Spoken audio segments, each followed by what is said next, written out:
Nous avons dans l'Épître aux Éphésiens un nouvel aspect du sacrifice de Jésus. Son dessein fut d'unir en lui les deux fractions d'humanité pour former un homme nouveau en faisant la paix et en réconciliant juifs et gentils en un seul corps pour Dieu par le moyen de sa croix. Par là, il détruisit leur mutuelle inimitié, Éphésiens 2,16. Nous trouvons une autre traduction, afin de créer avec les deux un seul homme nouveau, en établissant la paix et de les réconcilier l'un et l'autre en un second corps avec Dieu dans la croix, en détruisant par elle l'inimitié. La première traduction fut celle de Westmouth et celle deuxième et la version 8 secondes. C'est la croix qui est à la base de cette unité entre les croyants. L'homme est l'homme, l'homme est Dieu.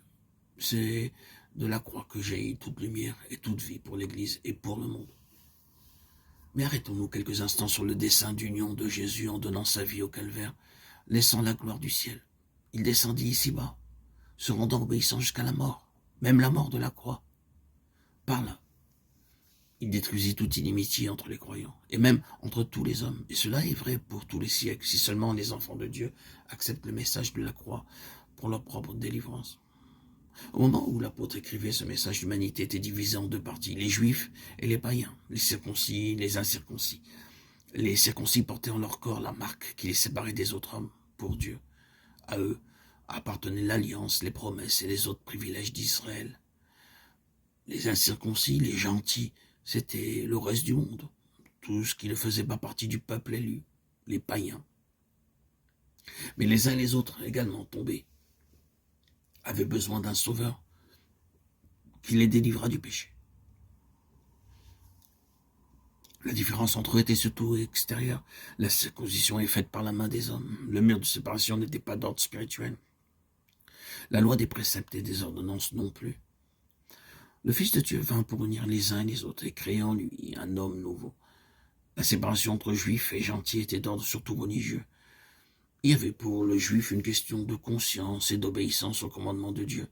Chez les gentils, les non-juifs, les incirconcis, les païens, il y avait ignorance ou manque de sympathie pour ce que les juifs considéraient comme essentiel.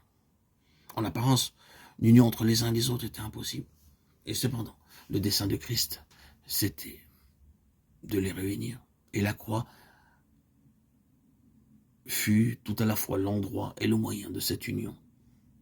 Là, une nouvelle race fut créée, dont le chef est le second Adam, le Fils de Dieu, l'homme-Dieu. Cette nouvelle création est à son image et elle est celle des fils de Dieu dans le Christ Jésus. Sur la croix, en la personne du Rédempteur juif et gentil doivent être crucifiés et mourir. Si quelqu'un est en Christ, il est une nouvelle création.